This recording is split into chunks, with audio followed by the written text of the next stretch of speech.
Hello and welcome to the Whale Hunting Podcast, where we shine a light onto hidden worlds of money and power. I'm Bradley Hope, and this week we're doing something slightly different.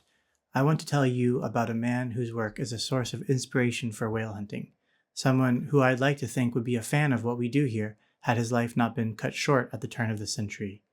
His name is Mark Lombardi, a conceptual artist and obsessive researcher who was, in fact, as much an investigator as he was an artist. Mark dug into the puppeteers of the world, powerful people who pull strings, often held unaccountable and out of sight of the headlines. These people, who he called silent partners, became the focus of his work. Through his art, he put these silent partners under an unwelcome spotlight. They included the bankers, brokers, lawyers, and businessmen implicated in some of the largest financial scandals of the late 20th century. Mark mapped them in his drawings, illustrating how each partner was connected to a bank or company and creating exquisitely detailed charts in the process.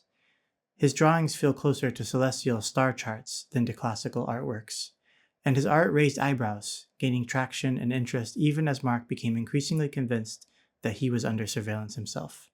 Mark Lombardi. It's all public information. I am just reprocessing it. At once conceptual artist and investigative reporter. This is one way I can map the political and the social terrain in which I live.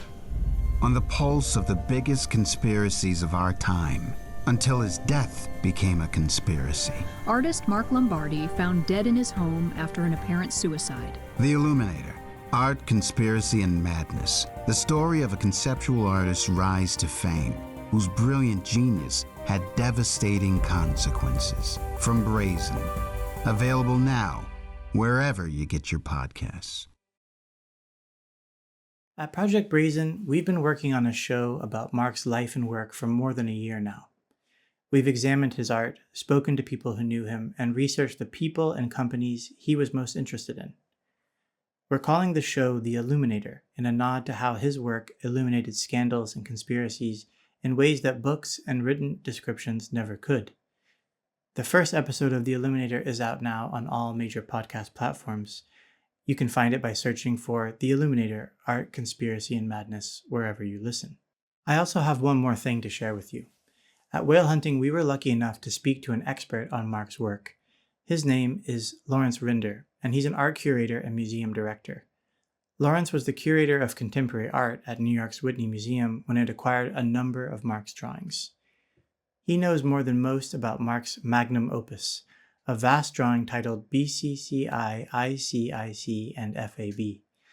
The piece, which drew the attention of the FBI after the September 11th attacks, lays out the key players in one of the biggest financial scandals of all time, the collapse of a bank called BCCI. Talking to Lawrence is Farah Halim, Brazen's head of creative and the showrunner on our hit podcasts Karina and the King, as well as on The Illuminator.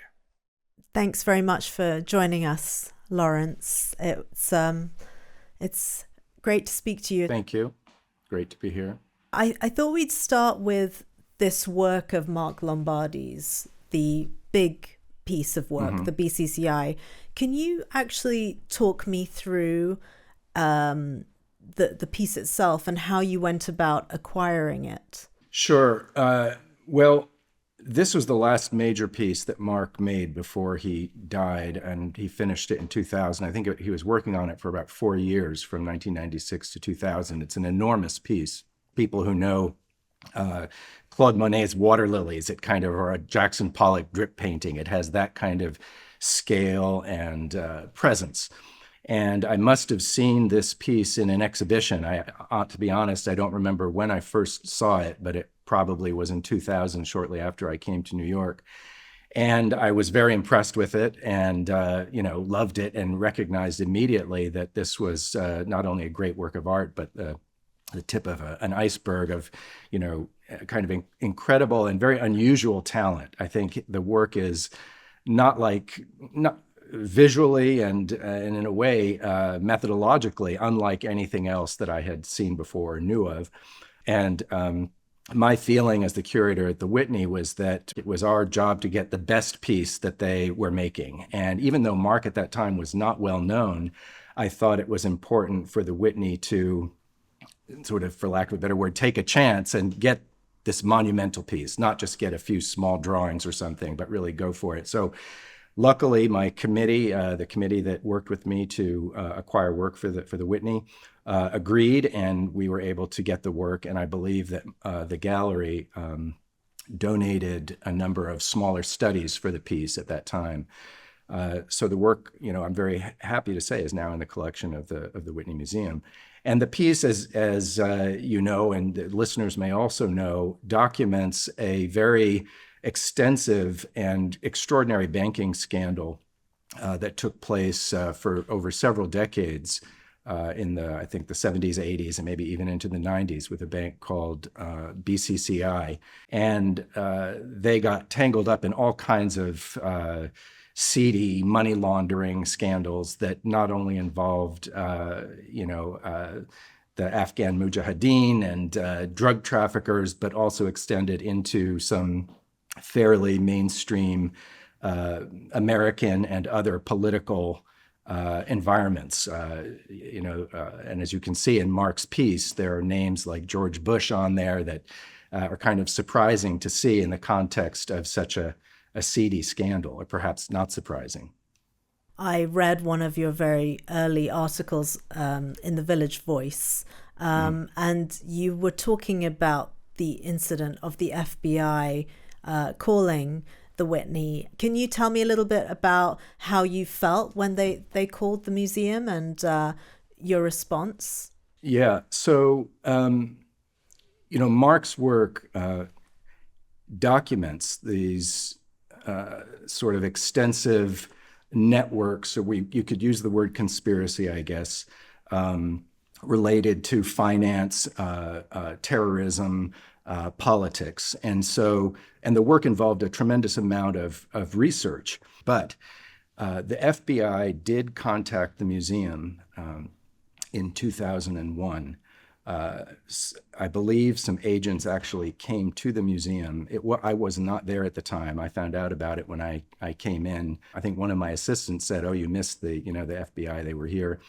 And so it was just, it's just not the sort of thing that happens every day. Why would the FBI want to look at, a work of art in our collection?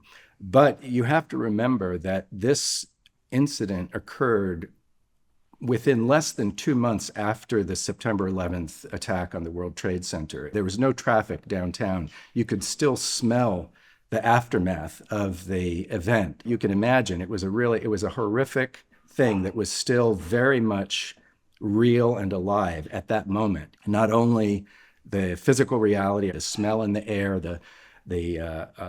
and the posters that were everywhere, still all over the city, because in the aftermath, people had put up photographs of the folks who had died in the hope that someone would recognize them and say, well, they're alive after all. And there were also American flags everywhere, all over the city. It was a very, very strange time. It was surreal. And you felt there that a sense of fear and foreboding and bordering on paranoia.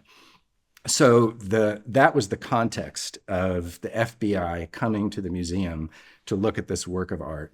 It underscored all those feelings and made concrete the sense that nothing was as it should be, that the world was upside down, the FBI was interested in art. It was just like, oh, here's another crazy thing going on. I think the seriousness of it probably set in, like, well, what is it in this artwork that they're interested in, and is there something there that is important and tells a story that is of consequence to the national security.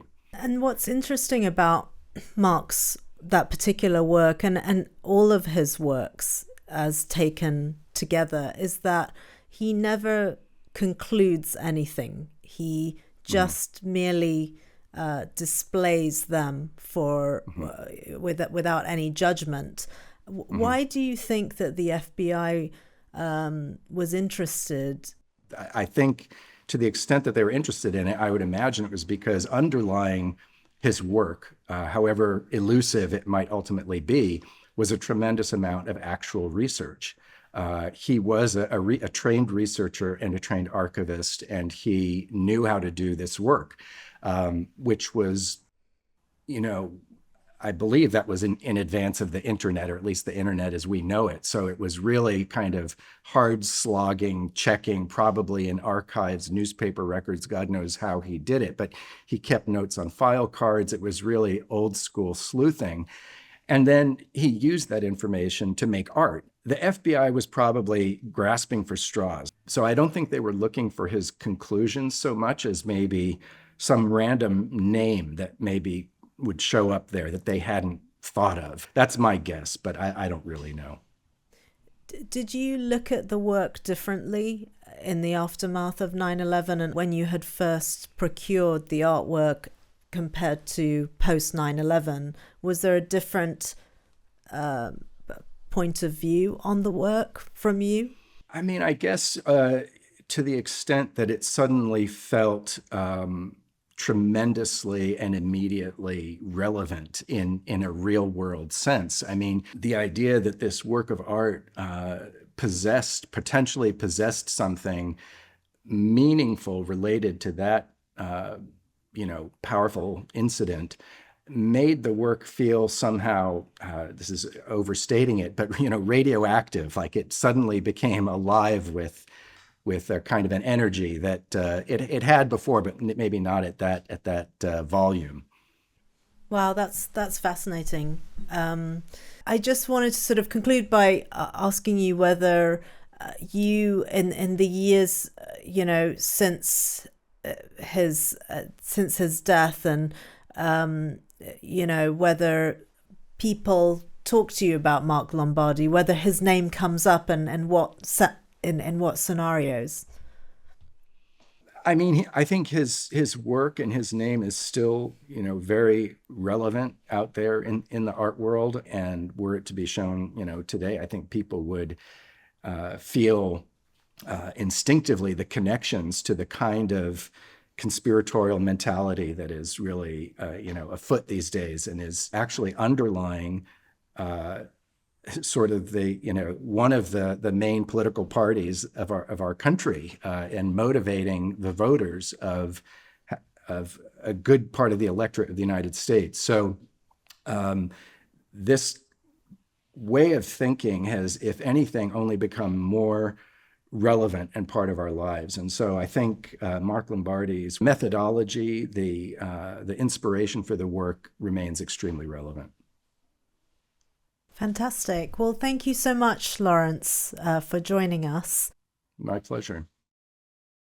That's all for this week. Thanks to Farah and Lawrence for joining us.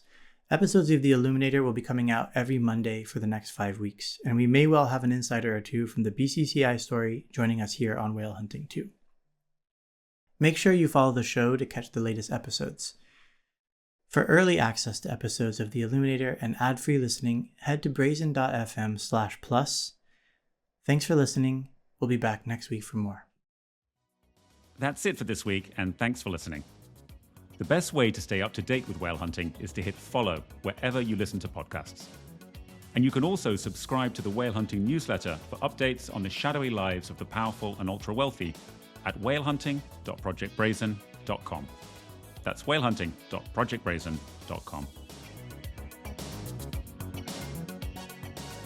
Whale Hunting is a production of Project Brazen. It's hosted by me, Tom Wright, and Bradley Hope. It's produced by Megan Dean and Claire Urban.